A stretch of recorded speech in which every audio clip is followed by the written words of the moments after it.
Here we are. We've made it. We've made it. Michigan game. Like, all right, Jeez. I've like gone through a lot with this whole thing. Like, Yeah. I would go not thinking about it, and then I really start thinking about it hard. Yeah. And I just get like so stressed. So I think And I'm not like nervous for the sake of. I'm not nervous to lose this game. I'm not nervous for any of that. Like, I'm just nervous because I am going to be so heavily invested in this. you know what's coming for you. Right? You're just going to be in it pretty soon, and you're just like, oh no, Yeah, like it's coming up. I get wore out watching a football game, and this is the biggest football game I think of my life, in a lot of ways. I mean, I'm a Lions fan, so there's no big football games there. I would say since '97. Yeah, and I remember it, but I don't remember like being invested. I remember, Yeah. oh, Michigan won that. Oh, great, you know. Yeah, like, I watched that game. I remember watching it, but I was a kid. Yeah, I Like, didn't it didn't mean the same understand thing. what it meant, and here we are. Like, this means a lot. Yeah. And this is really, really exciting. Real quick, New Year's Eve, 7:30 on ESPN. Michigan faces off against the Georgia Bulldogs at the Orange Bowl for the college football semifinal game. And when I say that is when I just like I get that feeling in my back, like, oh boy, I gotta like stretch or something. Like, the winner will play the winner of Cincinnati and Alabama matchup earlier in the day for the right to call themselves college football's national champion. Look, house money, right? They're playing with house money. Yeah. But I'm not going to allow you to use that argument. I won't use it. Because when this game kicks off, this is a coin flip game. We're going to get into why. We're going to get into all of that. I'll only bring it up right now because I love the perspective of let's remember where this team came from. Let's remember the arguments against Jim Harbaugh. Yep. Let's remember all of the crap that people gave that they didn't have a quarterback in Cade McNamara. And even us early on in the season just saying you need to go to JJ, you need to go to JJ. Or Hassan Haskins is, overlooked. Blake Corum's the absolute number one running back of this group. Doesn't pick and choose. Their middle linebacker is not good enough. Aiden Hutchinson doesn't get enough sacks. Yeah. Like the storylines were abundant. Why They're all Michigan there. was not going to be here. And for 2 decades we have said, we've felt, why not us? Like, why is it every other team? Why Ohio State? Why does Notre Dame get there every once in a while? We have been close, so I don't want to make it seem like we've never been there, but we're here. Well, let's not pretend that we made it though. And now we won the Big Ten. We made it. We beat Ohio State. We made it. We made it. We're oh my gosh. I am so excited for this football game. And I'm a little nervous to not be in my comfort zone to watch the game. You know how I am. You know how I am. I'm not going to be like... Are you going to watch at my house or are you going to come over here? I mean, if it's going to be on at your house and people are going to be quietish, I'll watch it at your house. Yeah, we'll do our best. If not, I am going to... I've got a sound bar. We'll turn it way up. Do it. Okay. And then we'll kick the kids downstairs. Don't tell... they can't tell us to turn it down. That's another key. And I'm just hoping whatever internet connection is good enough, and right. If not, then we'll come watch over here. The internet go out, and I'm gonna be like, "What the?" We're gonna run my internet will be out too. Yeah. So internet's just gonna go out. We don't even have a backup plan. Oh boy, no, nervous. Thank you for that. West Side Social. Yeah, right. Dude, I'll run wherever. I'm not driving, that's for sure, because we're gonna have a football game to watch before. Like, I'm planning on hanging out with you from what time's it? 3:30. There you go. Like, we're hanging out that. We got to do some analysis. That's work related. Exactly. Right? It's for the podcast. Podcast related. Because we got to prepare for Michigan's national championship matchup. Yeah. That's why we're gonna be watching the other game. Yeah, I'm so pumped about this game though. Like, if we're about to get into it, we're gonna look at the offenses, the defenses, but just the way these teams stack up next to each other, they're so similar in so many different ways. It's crazy. It is. It's very crazy. And what it really is, in my opinion, is the people that watch Georgia day in and day out are going to be like, there's so many ways to win. They do this so well, and they can throw this at you, they can throw that at you. And Michigan is only this because they're looking at the numbers. And here we are, it's like we watch every Michigan game. We're like, well, Michigan can do it this way, they can do it that way, and it's so incredible. Like, they can just throw it out and turn on the football game and watch. Because your guess is as good as mine. Georgia's fans, their guess is as good as mine. I'm sorry, that's just the way this is. We're going to go through a lot of numbers here. We're going to go through a lot of, run against the run offense, against the run defense, and kind of break it down and try to give people something to look at. I think is in the keys to the game heading in. But real quick, from preseason unranked to here, Michigan, the players, Jim Harbaugh, the coaching staff, sticking with Gaddis when people didn't want to. Huge. Bringing in McDonald when that was a laughing stock heading into the season. What he has done, incredible. This coaching staff, they deserve tons of credit. And here they are again, 7.5-point underdog. They're kind of that's disrespectful. They're being counted out before those games even started, and I think it's just SEC bias. They know what it takes. Yeah, but it's also I don't know if it's also a safe number to put up a spread at, because you win by a touchdown or you win by 10. Like, it can be a close game and lose by 10. I think what that means in this is type that, of football game, at least. Well, that there's an SEC bias, but then there's also Vegas doesn't want to make a real decision. Yeah, like they're playing it safe because they don't know either, and it's hard to measure these teams against each other because their strengths are each other's strengths, and you don't know which strength is going to win out in the end. It's going to be awesome to watch. The way I look at it is whoever can, and breaking news, whoever can do what they do well and make the other team adjust is the key. Just go out and play your football. Both of these teams. And it's not going to be in a cocky, arrogant way. It's going to be in a, look, this is the way we've done it. We're not going to change who we are for this game. You adjust. And it's going to be a feel-out process early on, and we'll see. Yeah. I think we'll understand pretty early who's going to win this game. I think it's going to be, and I'm not going to say it's going to be like a blowout one way, but you're going to see if it's going to work. If what Michigan brings to the table is at that level of the top SEC team in the country. You know what I mean? Is Michigan there? We will see that pretty early in this game. Yeah, I think is Michigan head and shoulders better and going to do what they did to really good Big Ten teams, Michigan or Ohio State, Wisconsin, Penn State? Like, are they going to be able to do what worked for them against the SEC team? I think Michigan has been such a good team that adapts at halftime. Their game plan. It's a good point. Like, yeah. they make halftime adjustments as well or better than any team that I've seen in the country, and they just have this. And that's what I think about with the young coaching staff, like old guys that just are set in their ways and they don't want to make any halftime adjustments. They'll just probably want to inspire their group to do something different. Young guys, this coaching staff, they talked a lot about developing their game plans around the talent that they have on the field, which also translates to what's working mid-game. And I think that's an important part. So, but with the first half, if Michigan's game plan in this game is allowed to actually, have success, which would be, moving the ball consistently with the running attack against this run rush defense, which is going to be a difficult task. Yep. That mixed with the big plays that we've seen, they've led the nation in big plays over 50 yards, which is just a surprising stat. Crazy, yeah. If they can do a mixture of both of those things, that we see it on the field, then I think Michigan will have a great chance and actually probably has the edge in this game of winning the game, because I think they're that talented and they have this much confidence and ability and like belief in each other and themselves.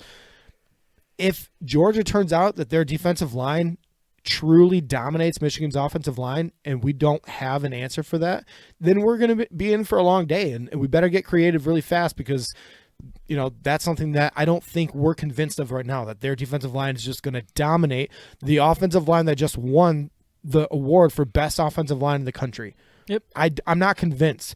And before we get too deep in this, I want to just bring up the schedule that Georgia has. Do you have that in here? No, I almost put it on there. I just want to say it real quick. I wanted to put it on, and I decided to save a piece of paper. Week 1, Georgia beat Clemson 10-3. Clemson's not a good team this year. Unranked. Finish unranked. There you go. Yeah, and they're not a good team. Let's not pretend that Clemson's a good team. They're not. They only beat them 10-3. UAB next. South Carolina, Vanderbilt, Arkansas. Probably you could argue might be their best win. Auburn, not a good team this year. No. Kentucky might be their best win again. Florida, not a good team this year. Not good at all. Missouri, Tennessee, Charleston Southern, Georgia Tech, and then they lost against Alabama. What was the score of that Alabama game again? They lost 41-24. It wasn't even that close. Didn't feel like it.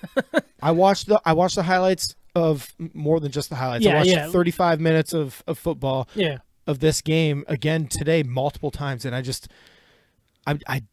I see what people see. I see that there is an attacking, aggressive defense that's capable of doing some stuff.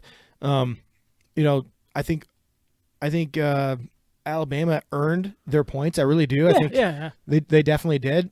But I just don't see the firepower of this Georgia team. I really don't. I don't think they have the firepower on defense or offense like Michigan has. I think a key for Michigan is don't let it get to those third downs. That's scary. Third and shorts you can manage them, but that's when a really good defense is going to step up. You know what I mean?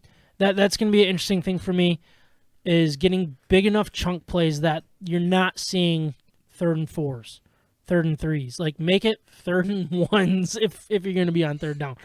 Now, in Michigan's successful football games, they've just pounded the ball and they've wore out their opponent. That's what they do.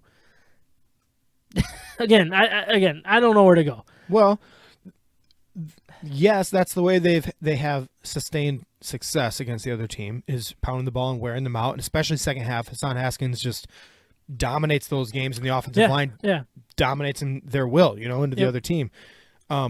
That's not the way they've always scored, though. Again, they lead the nation in 50-plus yard plays. Yeah. Like, this is a creative offense that has the ability to put points on the board quickly. We saw that against Iowa. Iowa's a good team. We found success against Iowa for a whole bunch of reasons, but you saw the first 2 scores, they were trick plays or the creative offense type of plays. Yeah, yep. Right? I mean, like Blake Corum. The Corum was a big play. Was a big play, but and it wasn't a like trick play. But then but then they came right back, and Donovan Edwards throws the dime, and it's just the best throw in stride all year. but I think Michigan has those offensive weapons that are underrated. Maybe not like first-round draft picks right now, but they're underrated collectively as a group. They're one of the best. They've earned their right to be in the college playoff as a group collectively on the offensive side. All right. No, I agree. You ready to move?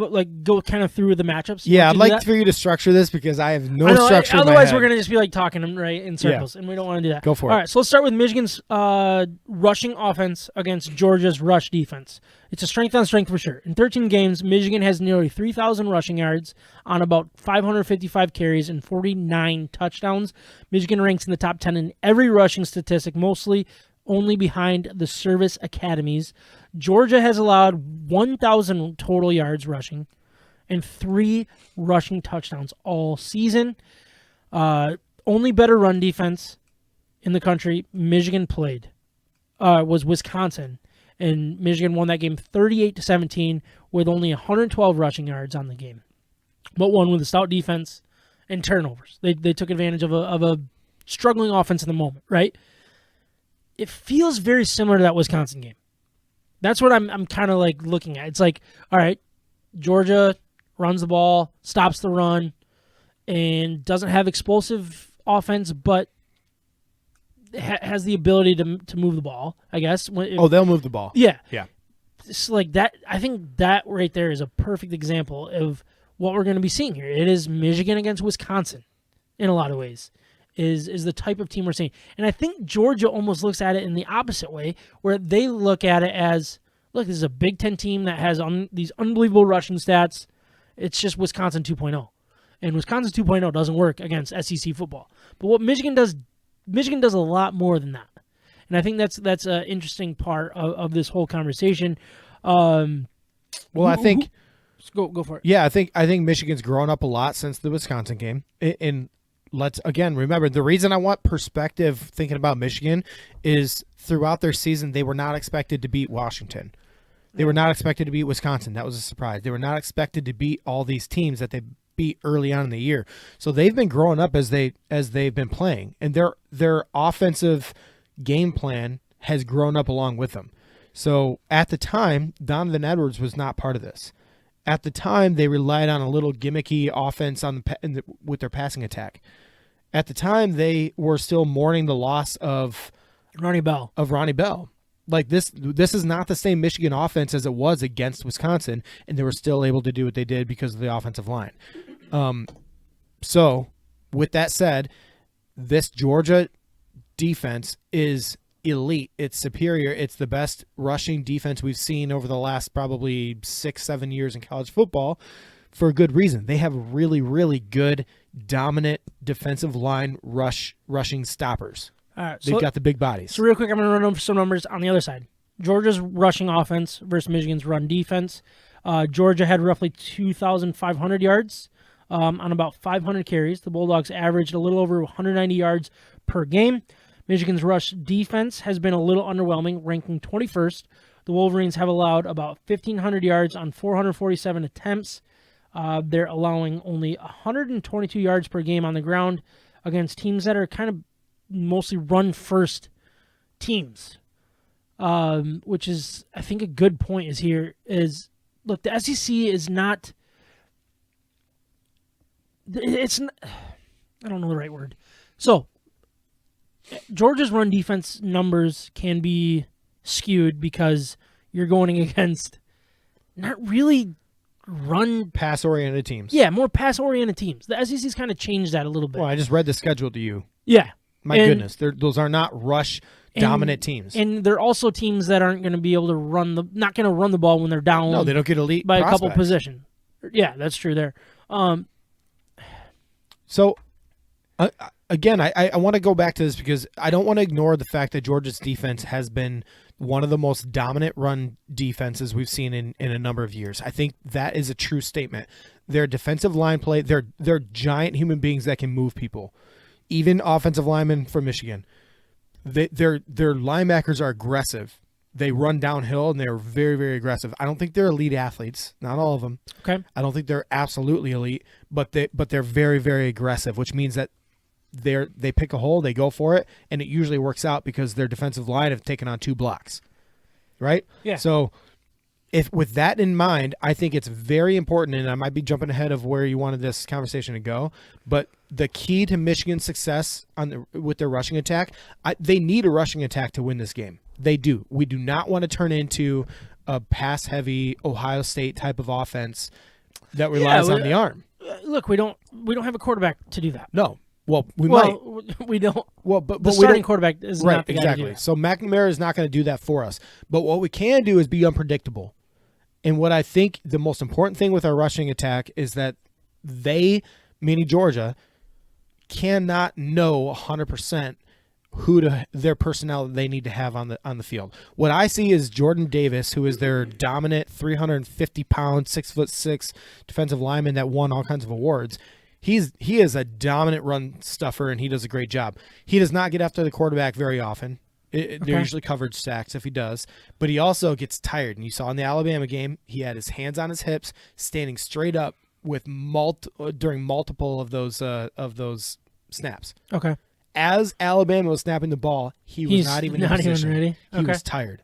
So what I want them to do is not know if he should be on the field in first down or third down scenarios. They don't know where he should be on the field or what down or what position. I don't want to be predictable 1st and 10 every time it's going to be a run, or 2nd and 6 it's guaranteed to be a run. I want them to run a creative offense. This is against Wisconsin. The reason I brought that up earlier is, or I guess you brought it up, but I think it's important to know that Donovan Edwards and his pass receiving ability was newly developed since then. So I want to use our pass attack, and I want to use our end arounds, and I want to use our creative offensive type of game plan to fill the holes, so we're not just guaranteed they can just tee off on our offensive attack, rushing attack, 1st and 2nd down early on. Question for you, and then I want to ask you who wins this run defense against run offense matchup between the two teams, in your opinion. But my question for you regarding the Michigan side of it, is this a Haskins game? Is this a Corum game? Like, it feels like it's going to be a type game. You know what I mean? And like you already mentioned Edwards, who is kind of a good mix between the two. I don't think they're going to rely on him necessarily unless they have mix to. Him in, though. But is this going to be a Haskins 4.5 yards per carry, pound it out? and pick up all these short third downs, or is this going to be like a misdirection, Corum going around wheel route, making them stretch out the field more and making those linebackers need to go sideline to sideline rather than make tackles inside the I don't think the pocket's the right word, but like between the tackles. That's the way to say it, right? It seems like Michigan has that ability to go whatever way they want, right? Let's say that they're both healthy, ready to go. They have that option. Like, which one do you think works best against Georgia's defense? I don't know. That's a great question, and I think that's one where we wait and see. And it's got to be feed the hot hand at the time. And I think that's kind of what I brought up earlier. It's like we will see it early on. Yep. Which one will work, what will work, or what won't work. What I think is underrated about Michigan's rushing attack is Haskins is slippery. That's the best compliment I can give him. He just, like, it is hard to stop him from moving forward. He is constantly moving forward, and he breaks a lot of tackles. And Corum's the big play guy because he makes the next guys miss. He makes the safeties miss. He makes the cornerbacks miss, and he does all that. Okay. But I will say both of them are terrific at getting through the first level of the defense. Both of them are difficult to tackle for even defensive tackles who are there ready to make a tackle. You know what I mean? Yep. Does that make sense? Yeah. Georgia's key, their main players are linebackers, though, right? Yeah, linebackers. Those are the people we have to worry about. Yep. Are they linebackers to stop the run? Are they linebackers to blitz? And like, what kind of linebackers are we looking at here? They do all of it. Okay. They're great in pass coverage. They're great in run defense, but they have not been tested by any team except for Alabama. Yep. And so the point is, I guess, is all year long we've been seeing Georgia be so good that we haven't seen who they truly are, because they haven't played anybody, but you also saw them tee off and run situations early on in downs, first and second downs. They were able to just run forward and take away all of the rush opportunities. And then third down, they were able to just drop back in coverage and blitz linebackers and do these stunt moves on the inside. And then you saw they put four guys out there. They take their big guys out, their run stuffers, and they put four pass rushers in and run some stunts and let them go after the quarterback, and they tee off on the quarterbacks. Right. So they are a dominant defense. I don't want to take that away from them, but I don't think they've been tested like Michigan could test them. Do you them. think Michigan has the best offensive line they've seen? Yes. No, 100% yes. Better than Alabama? Better than Alabama. Alabama has a great tackle, and they've got a good offensive line that's been shaky, really shaky this year. Yeah, they have. They have not been great. That was their year. best game that they played. But I also don't think Georgia, looking at the tape, I reviewed as much tape as I could possibly see, and even in Georgia's great scenarios, Georgia just does not beat people one-on-one like Michigan's guys do on the defensive line. They win with stunts. They win with the crossing, the end around, the middle guy going around. They win with blitzes with their linebackers who are very, very athletic, and I'm saying those are the key for Georgia. Yeah. This is going to be a chess game of trying to guess ahead of time what Michigan's going to be doing on offense. And Michigan's ability to pick up the crazy different coverages in front seven that they're going to see from Georgia, because Georgia's going to make it confusing, and Michigan has to be able to change on the fly. All right. And that's the chess game. Really, it's going to the coordinators have a huge play in this game. So going back to the run game, run offense against run defense, who wins that matchup? I think Michigan's going to win this matchup. Michigan's run offense is going to beat Georgia's run defense because they're going to be unpredictable, and I think we've seen the creative side of Michigan, and I think they're going to make it so it's going to be impossible to know who to have on the field when. And it's not just run, not just handing the ball off, pitches, end arounds. It's the dump offs. It's the 5-yard dump quarterback or the running back coming out of the backfield. Chip, get that space and turn it into. I think that's going to be interesting. And can Cade McNamara stand, potentially take that hit to make that perfect throw to the running back? I just want to look at running back. I don't think running game is fair enough, because what Michigan does is way more than just handing the ball off, pitching the ball. You know what I mean? Like it's way different than what people are thinking. And they nationally, I should say. Well, and Georgia cannot just say we're going to take Haskins out of this game, because I think Michigan might even have 2 running backs They on might the field. choose to take Haskins out of the game and be like, well, all right, we're going to put Corum in the game. We're gonna throw Corum will be the snap guy. Or Donovan Edwards, and we're just going to be running routes all day on you. Throwing dimes. And I think that's the luxury, and that's why I'm going to choose Michigan in this matchup. And it's not nationally, it's not going to be the popular opinion because all they do is look at numbers. Yep. And I'm looking at ability and opportunity. And it's not just numbers; it's reputation of Big Ten and SEC.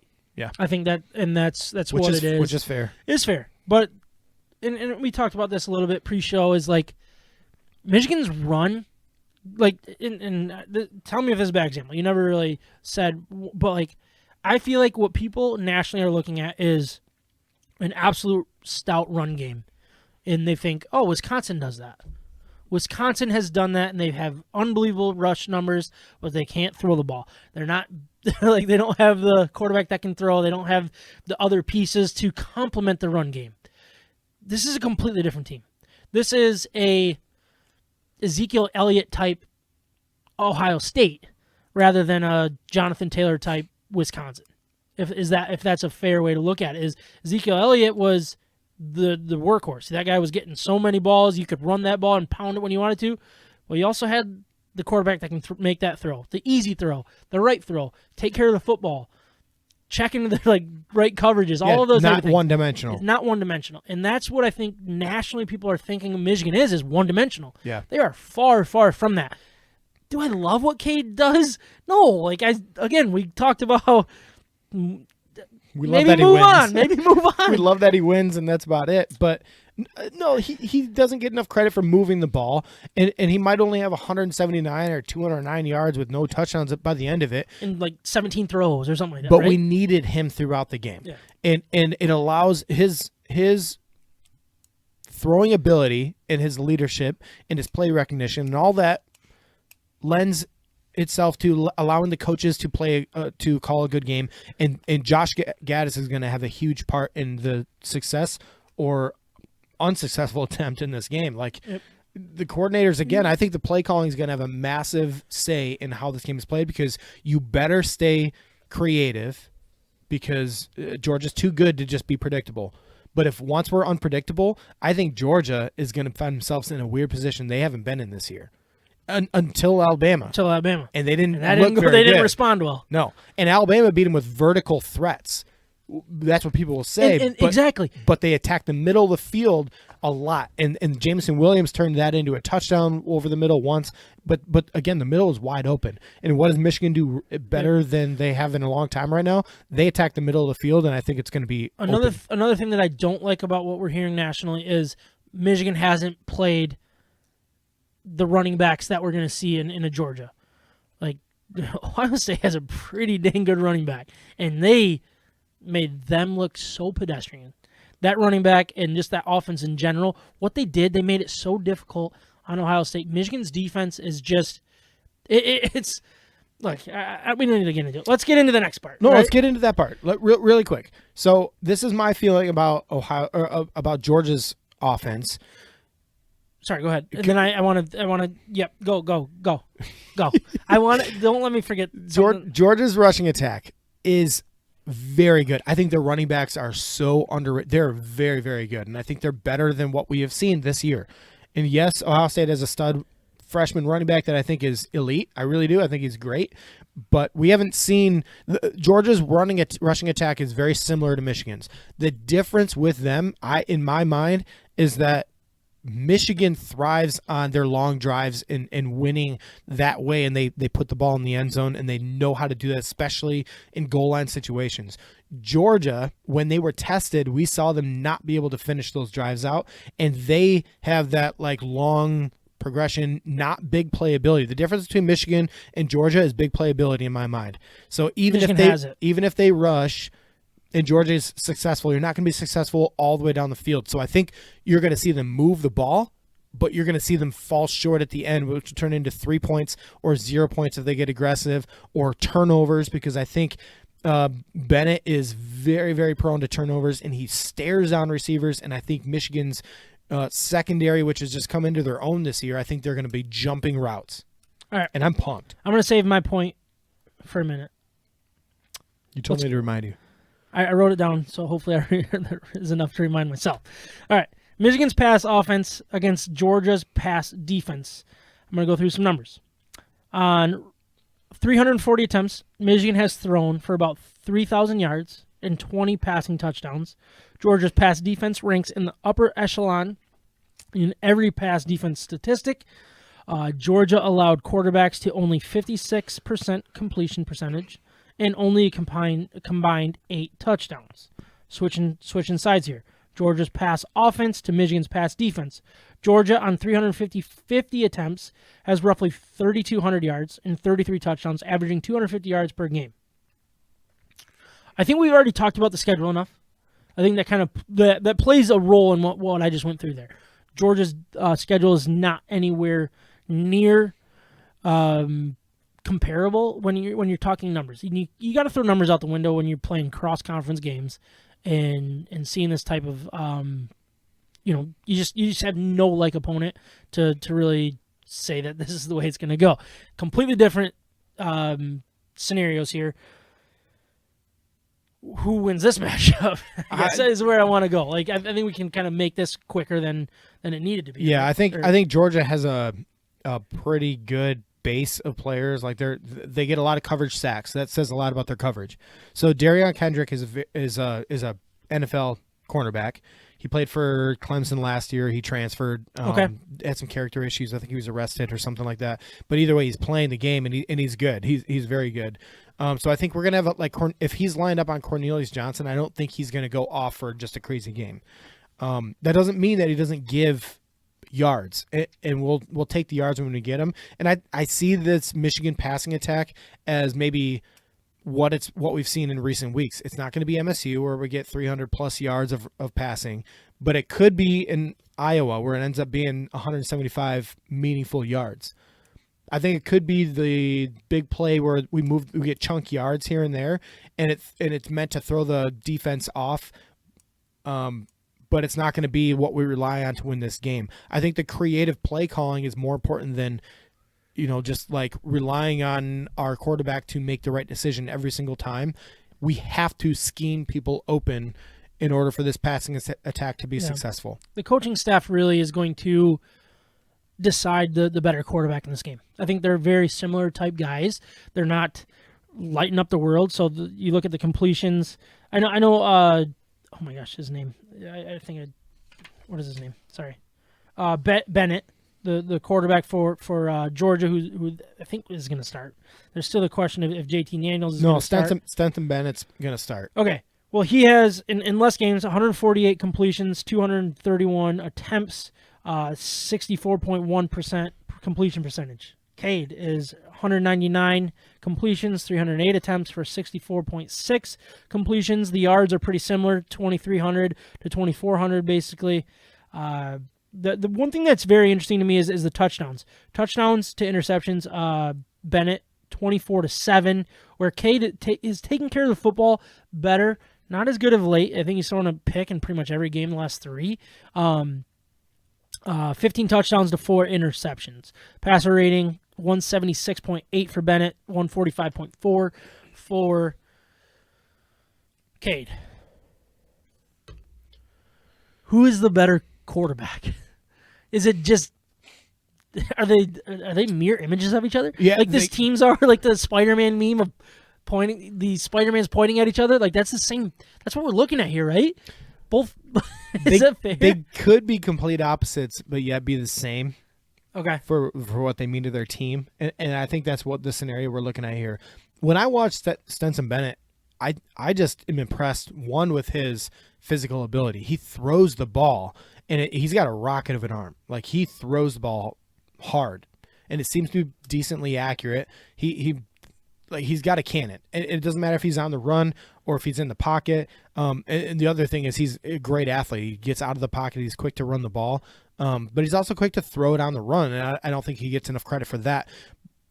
The downfall, what I see from him, is even on his highlight reels when I'm watching 5 touchdowns against UAB, week 2 of the season, those are like, I'm sorry, those are not good passes. He's throwing touchdown passes. Those are risky, high turnover rate type of passes. And I just question his decision-making ability. I think that's his weakness. And when he gets pressured, he still makes throws when he has no business making those throws. And so I think the difference between Cade McNamara and Bennett is that Bennett is more of a gunslinger, less confident in what he's doing when he's doing it, and Cade McNamara protects the ball more than anything else. And yes, he's made some mistakes here and there. Welcome to college football. Yeah. You're going to make mistakes, but he at least cares. Like, it seems like he doesn't make high risk throws on a regular basis, and I see Bennett make high risk throws all the time. And Michigan's the type of defense that will either get him quicker than he needs to and cause a fumble, or force a bad throw and make some plays. Michigan's defense, and we'll probably get into that, but Michigan's defense gets pressure with 4 linemen.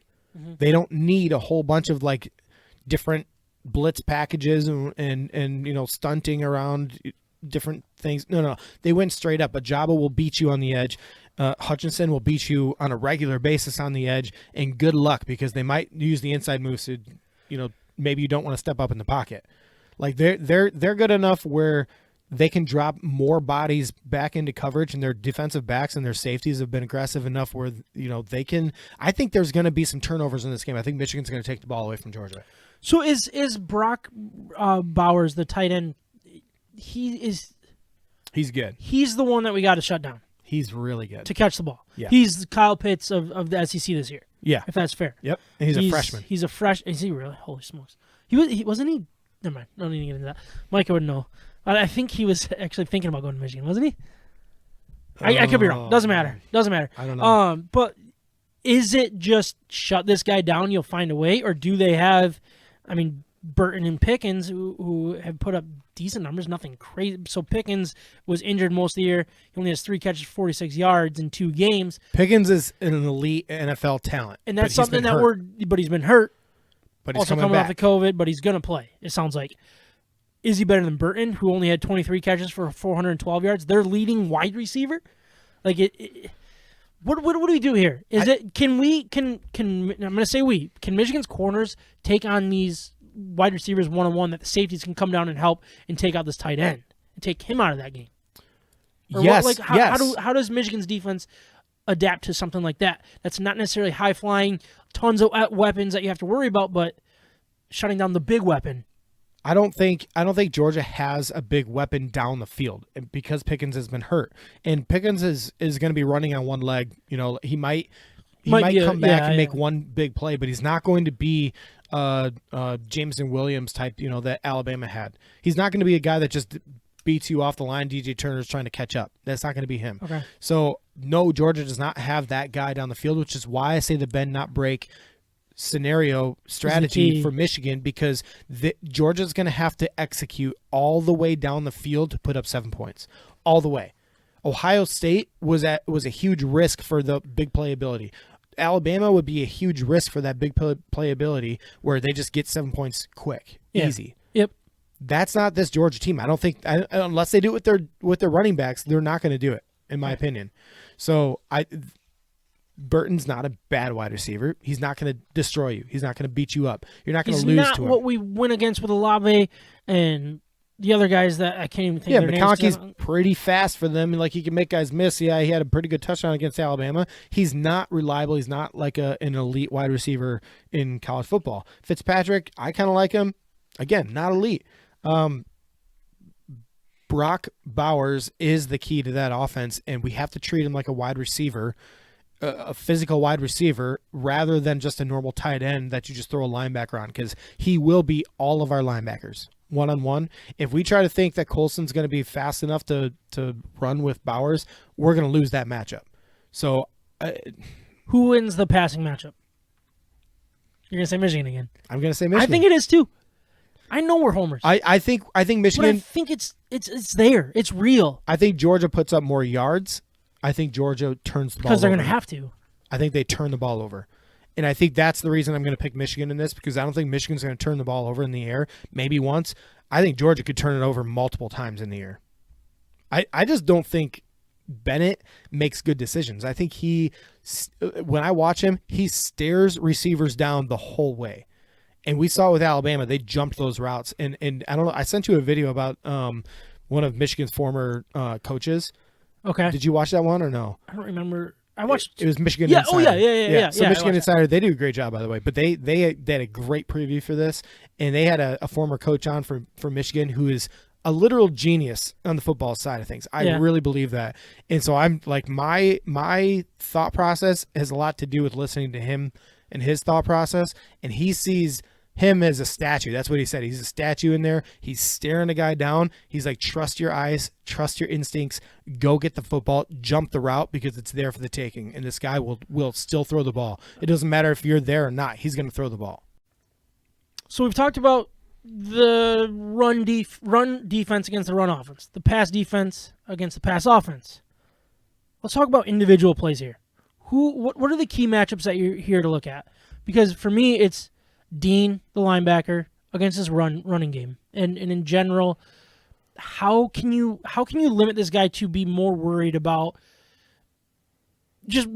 everything? I guess. Yeah. Because one thing that we talked about a little bit earlier when we were prepping for the show was that I brought up was how Michigan's tight ends can because tight ends play a role with linebackers. They decide which way the linebacker has to spy.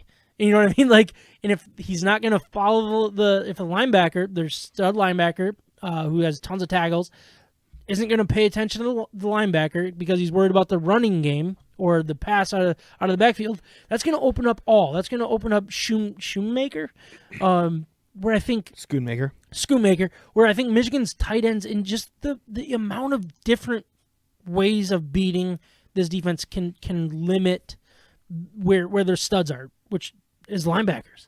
Those are their studs. Those are the people you have to worry about. You can control what linebackers have to do. You have to control them. You have to. Yeah, absolutely. I think that's a good way to look at it. And what Michigan's defense does is, look, it's edge. It's edges that cause the havoc, and you can't decide what an edge rusher is going to do because they're edge rushers. They're going to do that, right? And when you can get the pressure in the backfield, run defense, pass defense, all that, so you get that pressure without worrying about what else is going on in the field. Yep. That's a key.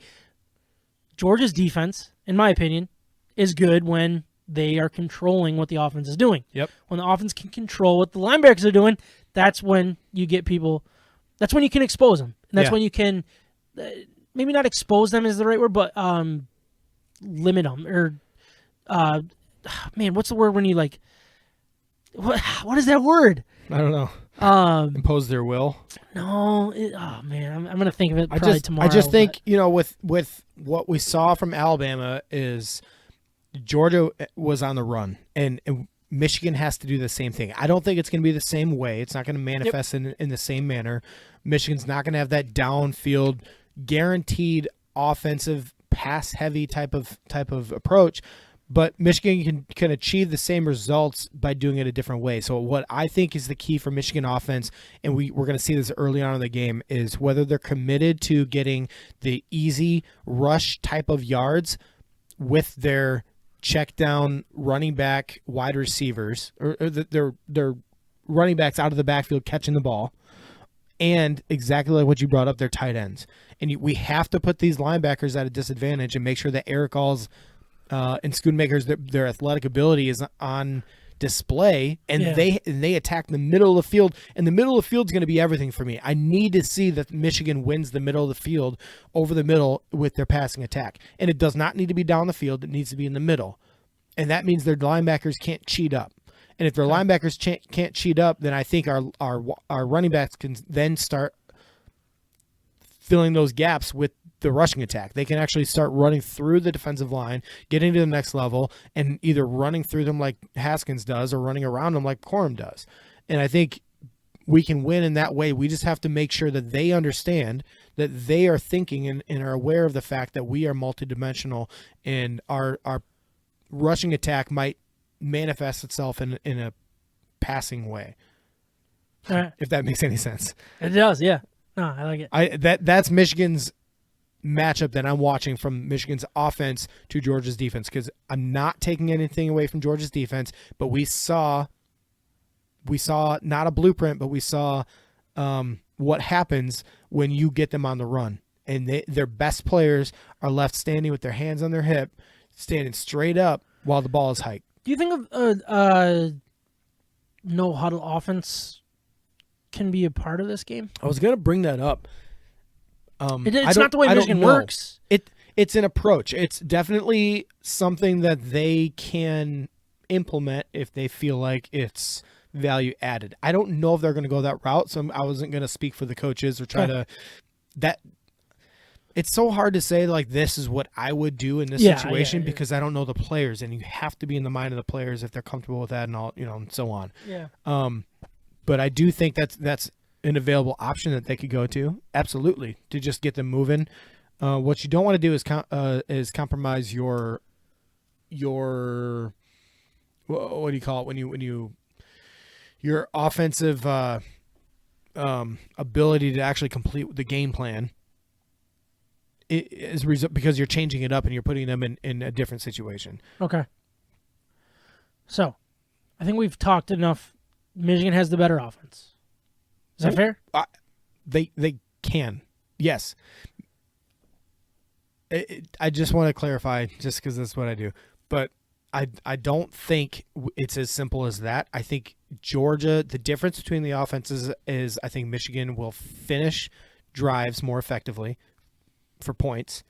They have a greater big play ability and creativeness in their offense where they have Roman Wilson and some of these other guys that can get down the field and create big plays, even though it's not just one person, but that plays in Michigan's favor because you can't just take away one person. It's more of a game plan, and it's a collective of their wide receivers. But Georgia's offense is good. They will move the ball. They will get yards. Their rushing attack will play well against Michigan's defense. But I think Michigan will be in that bend, not break. The yards will not convert to points in the same way that Michigan's yards will convert to points. Okay. There's a ratio there. You know what I mean? Yeah. No, so it's really not as simple as who has the better offense, who has the better defense, and who's going to win this game. How important is Daxton Hill to your philosophy of the bend and not break? Because there are rumors everywhere that he tested positive and did not fly to Miami with the team. Now, there's conflicting reports that he's out. There's reports that he still has the ability to play but not practice. How important is he to what you expect Michigan's defense to work? In my mind, extremely important. You think he's the one that's going to take on the tight end? Yes. I think it would be in their best interest to put Dax Hill, their most impactful, defensive, athletic. Yes, exactly. And even physical in a lot of ways. He's not extremely physical, like he's going to take somebody's head off, but he's physical at the point of attack. At the line of scrimmage, he gets in people's faces. He makes it hard on them. And we need to slow down Bowers. He's their biggest weapon on Georgia's offense. And I think we need to put in our best athletes on him. So whether that's Jimon Green, if Dax can't go, he's an option because he's a physical, athletic cornerback that we could put in that scenario. But if we can put a safety type, use a safety to do that. We need somebody with cover skills. So, yes, we can do a safety type, but that's why Dax is the perfect scenario with this. Because he's a corner that has safety size and physicality. He's a safety with corner skills. We've seen him. He's played corner all year. But he has. He's going to get drafted as a safety. Yeah. So, he's a safety with corner skills, corner athletic ability, and corner coverage skills. And I think that's absolutely key in this. And Georgia is very predictable with their use of Bowers too. They go with the quick routes. They go with if there's cushion, they go right to him. And that's where I'm saying, like, if you get up, if you're physical with him, if you're at the line of scrimmage, making it hard on him, then we need the physical ability and the coverage ability to stay with him to make it difficult. All right. So here we are. If Michigan loses this game, why did they lose this game? I see Michigan's biggest weakness as being the same as what happened against Michigan State. I think their rushing attack, their rushing defense has an opportunity to fail.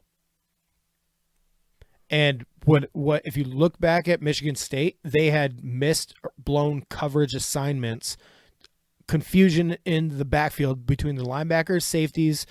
There was confusion between the two of them, who was guarding where or who, and where they should fill the gaps. That's what you saw. You saw confusion and a lack of talking and communication between the group dynamic, and Kenneth Walker made him pay, but just using his athletic ability. And I see Michigan has grown up a little bit in that aspect. They don't miss those coverage assignments anymore. And by coverage, I'm not saying passing attack. I'm saying coverage is in filling your assigned gap in your hole. And you saw safeties and linebackers on top of each other instead of spreading out across the field, which is why those big plays happened. So if Michigan, because Georgia uses a lot of different formations on offense. They have a lot of movement, a lot of pre-snap motions and all that stuff. And they go 4 wide receivers, nobody in the backfield, and then they'll do kind of like Michigan, jumbo they'll do a huge thing. Yeah, exactly. So they're very unpredictable, which is why they're in the top 4. Yep. They're a great team. Michigan has to be able to react to that and communicate, and they could get lost on defense. That's how I see Georgia. If they take away Michigan's running attack and Michigan can't get creative on offense, and maybe their defensive line absolutely dominates, then I think their rushing attack has the opportunity to destroy us through the middle. Do you think another wrinkle, and I think that this is probably a stupid question because I think it's obvious that it's going to happen, JJ coming in this game and be the Bryce Young for this offense of maybe throwing the ball downfield, and that threat, the leg threat that Cade might not have, combine that with, we've seen it a lot, and that could be another key part. I don't think we're going to see, and I look at, all right, I think Michigan's, if they're going to win this game, it's going to be doing what they do best and not wavering from it. And that's going to be my next question to you is why Michigan's going to win this game is not. But for me, it's Michigan's not going to change what they do. They didn't against Washington when people thought, oh, there's no way they're going to do what they did against Western Michigan against Washington. They did. And then you get into Big Ten play. There's no way they're going to keep running the ball and just physically dominate another team of Wisconsin caliber. They could completely dominate that team, offensive line, defensive line. They're not going to physically dominate Michigan State. They did. I'm sorry, but they did dominate. They physically dominated Michigan State. Walker was a different story. You explained that pretty well of what happened there. They're not going to go into Ohio State and physically dominate and stick to their game plan. They did that against Ohio State. They did it against Iowa. They've done it, and that's what Michigan's expecting to do. And as long as this coaching staff doesn't waver back to let's just be smarter than them, and they're expecting this, so let's do this. No, stick to what has worked. If Michigan sticks to their game plan, and I think we'll know very early on if it's going to work. If they stick to it, that's how they're going to win this game. Yeah. And not wavering from who they are and why they've gotten there. I think when we get into the Alabama, you're going to have to waver from that a little bit more. I think this matchup works out well for what Michigan does well and is confident doing. I don't even know where I started here. You started in a good spot. I started with JJ, and then I moved. But anyways, what I don't know. Number one, I think JJ could have a massive part in this game. Yeah. I think the worse Michigan does early on in the game, the greater likelihood he's going to be a big factor in the game. So they might jump to him if they find themselves in trouble. Do you think they throw him in early just to say, we're going to do this? I think they make them think about it, make them overthink about Georgia's defense. I think they stick to their game plan. I think Michigan sticks to their game plan, which is including him, but not at an overwhelming rate. Including him early, though. Including him early like they have been. Yeah, they have. Do you think we see him first drive? I don't know. That's a good question. It might depend if they get to their third. Yeah, I guess. Yeah. First down or something. Yeah, so forth. Yeah.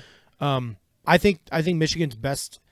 We haven't really gotten too much into the defensive line of Michigan, which I think is maybe their biggest strength over Georgia. Because when I look at Georgia's offensive line, I see they've held up They rely on Stetson Bennett's ability to move out of the pocket whenever he's in trouble. He's athletic. He can do that. But Michigan has dominated every team they've gone against. Every offensive line they've seen, they've dominated. And I think that Ohio State's offensive line is much better than Georgia's offensive line. Now, their center and their two guards are actually really solid. They're very good. They hold up. But their tackles. Their tackles are slow-footed, and I think that works in Michigan's favor a huge amount, because what's going to happen is I think every part of Aiden Hutchinson will be able to dominate the tackle across from him. I think he will be able to bull rush because the tackle is going to be so focused on getting his feet to the outside. Remember how early on, like when they jump out and now they're so worried about not getting beat around the edge, that's when they're susceptible up the middle of the bull rush. We've seen Aiden, his push and pull move is better than anybody in college football. So I want to interrupt you with a question. So most of the time when you have really strong edge guys, you use your tight ends to limit them, chip them, make them uncomfortable, double team them. If you, I think chip them is the right word, right? But their tight end is a wide receiver. Can he do that and still be a threat? The way that Georgia needs him to be? No, they're going to do two or is that going to be another sets. Okay. They're going to use what's his name? Brock Bowers. They're going to use Bowers as a wide receiver in this game. I 100% believe that. I truly do believe it. More of a slot-ish guy? I don't know, slots. Yeah, slot wide receiver. Yeah, yep, okay. absolutely. And even when they are in a rush approach, I think they're going to have two tight ends so that they have better blocking. And then they run the ball up the middle. But Bowers is going to be used as a wide receiver in this game, and that's why we shouldn't treat him as a tight end. We should treat him as a wide receiver. They got one of their tight ends healthy. I don't remember his name right now, but he came back healthy against Alabama. I think he's going to play a big part in this game as the blocking tight end. And yes, they are going to try to chip Aiden Hutchinson, but we've seen Hutchinson been able to navigate his way through multiple blocks, the chips on the outside, and then he can just beat two guys. He can beat the lineman and the running back and still get to the quarterback. But I think this plays into Ajabo's favor more than anybody. And because I see the flat-footed, slow-footed Georgia tackles that I do, I think Ajabo has a huge opportunity to be that edge speed rusher around the outside that dominates this game. I think we're going to see multiple sacks from him in this game. Yeah, I don't even think it needs to be sacks. Because in a lot of ways, what Aiden Hutchinson did, it wasn't like he put up unbelievable numbers and tackles and sacks and all that stuff, but pressures is a whole nother ball game.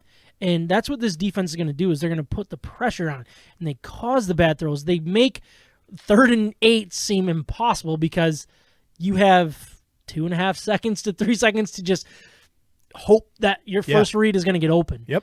And that's what we make it very uncomfortable. We make every inch difficult. You have to execute every time down the field just to earn your 7 points. Yeah. And teams don't do that. Ohio State didn't do that on a regular basis. Yeah. And I don't think Georgia's offense compares to Ohio State's. They just don't. And the point that I was going to bring up earlier is if Ohio State did what Michigan did, let's say you switch the roles completely. Ohio State lost to Michigan State in a very close game that they got robbed with a bad call. And then Ohio State went out and physically dominated Michigan. And then went out and won, 42-7? 42-10? What was the score of the Iowa? 42-3? Yeah, something like that. Michigan against Iowa. If Ohio State did that to Iowa and was heading into this matchup 2-3 against Georgia, you cannot tell me Ohio State would not be the favorite team. Switch their jerseys, switch the name. I think, most of the time, I think Michigan gets favored with their name. They do. With betting spreads and hype around the whole, you know what I mean? Nationally. Right now, I feel like their name's working against them because people aren't expecting Michigan to be like, well, they were unranked and did all that. They're looking at Michigan as wow, everything worked out for them very well, and they're surprising. They're playing with house money. We started this conversation with they're playing with house money, and we're just going to give them 7.5 points, and it's going to be fair. You switch the jerseys, you switch the team, name alone. it's a completely different conversation, in my opinion. That's also because Ohio State matches what Alabama does so well. They do the vertical game, the pass heavy game. Exciting, yeah. Yeah. And people think of Michigan as that run dominant team that just is one dimensional, and that's what they do. But again, we've seen points early on in the games with Michigan right now. They're getting ahead by using creative offensive strategy, and then later on in the game, they're wearing the teams out. Bleed it. They just bleed them. Georgia, as good as they are, they're never on the field. Jordan Davis is a 2-down defensive lineman. That's not going to play well over the course of a long, grueling game if Michigan can hold on to the ball. So just because they don't give up rushing yards in the scenarios they've been in so far doesn't mean that in the third and fourth quarters, if Michigan holds on to the ball and they're winning the game and Georgia's having to react and run all over the place, doesn't mean those big, massive human beings are going to be able to stay on the field and be just as effective as they are in their normal, 3-and-out scenario. It's not the same. You can't compare it that way. So I think Michigan and their defense, and just think about this: if Ojabo consistently can win around the edge, that means Aiden Hutchinson doesn't have to. That means he can play up the middle, and he can play away from the chips or on the outside, away from the running back help or on the outside, and he can play to that bull rush / middle of the field game or middle of the pocket game. So when Ojabo comes around the outside, the QB steps up where into Aiden. I think you've seen that time and time again. I think they play to each other's strengths so well right now, and I think we're going to see. And I think the defensive coordinator, athletic ability. McDonald has had a huge part of that. I think what he's done is incredible. He has made them NFL football players. Yeah, and that's what this defense is. It's an NFL defense, not a gimmicky like. We're just gonna. I don't know. They're smart. Yeah, they're playing football. I watched several interviews with McDonald because I wanted to get inside of his brain as much as I could. He's not going to tell me everything, obviously, just through like interviews and stuff. But what he says all the time is he went back to, when he got the job, he went back to the beginning. He wanted to build a foundation, which means knowledge. So he sat in a classroom with all of his guys and they went through like the basics of what they do on defense and what they expect from defense and their calls and their setup and their formations and all this stuff. And they spent time in the classroom first. Yeah. And we see that. They're disciplined. They don't give up the big plays. We didn't see that against Ohio State where they gave up these massive plays. No, Ohio State earned it every time. Yeah, and it was 4th and 18 type plays, but 3rd and 20 they were plays. Insane catches, too. Like, they earned it. Georgia cannot make those same catches. Nope, I agree. They do not match up the same. Stetson Bennett does not make the same decisions as Ohio State quarterback. He's not capable of it. He will make mistakes. I think Michigan will lure him into those mistakes.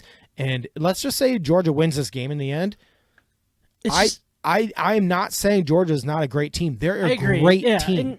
Great team. They are very difficult, and these teams on paper are the same. And Georgia's a little bit better on paper. On paper, I just am seeing what I think is a different approach that Michigan has been able to overcome and accomplish throughout the year. And I think they're growing to the point where they believe in themselves. They play together. Nothing's going to all the cliches. Nothing's going to surprise me in this game. I think if you look at the schedule of Michigan, they've proven it. And if you look at the schedule of Georgia, they haven't proven anything except that they've beaten, that they've lost to Alabama. And their numbers are incredible. But against who, I think is the key. Now, mediocre teams. The fact that they haven't played anybody might just mean they haven't shown it against anybody. They might show it against Michigan. They might be really dang good. I know. And they might show it against Michigan, and at that point, I'm going to tip my hat and be like, hey, great season for Michigan.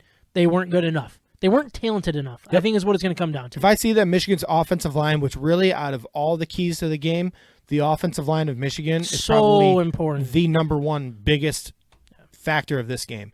If Michigan's offensive line can be good, I think Michigan has a great chance of winning. If Michigan's offensive line gets dominated by Georgia like they've dominated every other offensive line except for Alabama's, then we're going to lose the game. Are you ready to get into predictions? Yeah, I'm game. All right. What do you think? What is your prediction? Final score? My final score. Michigan scores 30 points. I know it's a weird number. 30, though. Michigan wins 30 to 18. 30 to 18. Which is weird. Hold on. 30 to 19. 30 to 19? Yeah, 18 is a little bit weird. Is it weird as 19? How do Yeah. you get to 19? 14 and 2 field goals. Okay, that makes sense. Wait, no, that's not true. No, That'd be that's 20. 18. I went 18. I went 18. You want Whatever. You want dude. 18? I didn't think Doesn't about matter. this at the time. Anyways, I'm going to say Michigan 34, Georgia 24. And Michigan's going to... We got to pick Michigan. We got to pick Michigan. Screw that. Who cares? I think Michigan wins this game. I do too. I don't think it's going to be as close as people think. I think one of the teams is going to win by double digits. Yeah, I think it'll be close in the second half, and one team, I feel like it's going to be one of those Ohio State type of games where you know who's going to win midway through the fourth. It just quarter. matters of how you're going to get there. Yeah, yeah. I really think we're going to know heading into the new year who the better team is. I hope we run into that. We definitely will. Well, you know what I mean. Like, yeah. It's not like it's either going to be. I think it's going to be a double-digit victory for one of the teams, for the better team. I agree because they're so similar. The better team will prove themselves by the end of the game, right? Yep. I mean, and you can't just have them be exactly the same. One team is going to win. The offensive line of Michigan is either going to win the matchup or they're going to lose the matchup. Yep. It's not going to be like a 50-50 type thing, in my opinion. Yeah. It's either going to be you haven't seen anything like us or we haven't seen anything like you. My fear is this game is going to turn into a field goal matchup. And I think if Michigan I don't think loses, that's a fear. I don't think that, look, I don't want field goals, but I think we have the better special teams. we got to score 7. That's my point. I agree with that. We got to get touchdowns. Sound like Trav now. Is that enough Michigan talk? Yeah. Well, I don't know. Unless you want to keep going. No, I think we're already over 2 hours. So. Oh, are we really? Yeah, we still got some picks to do. I'm pumped about this game. Me too. I really am. I'm so excited. I'm nervous as all get out. The last aspect are the coaches too, and I think that who do you give the edge to for coaching? Oh, absolutely, Is it just Michigan. You think so? 100% Michigan. Georgia just lost their last game. They're trying to pick their team back up and say, no, hold on, guys, you guys are actually this good. Michigan needs no convincing. They know it. They feel it. The coaches are riding a high right now. They've had all this time to prepare and look at what Georgia did wrong against Alabama. And I think Michigan, with their young, adaptive type of coaching staff, they have all the edge in the world. I think that's going to play a huge part in this game, actually.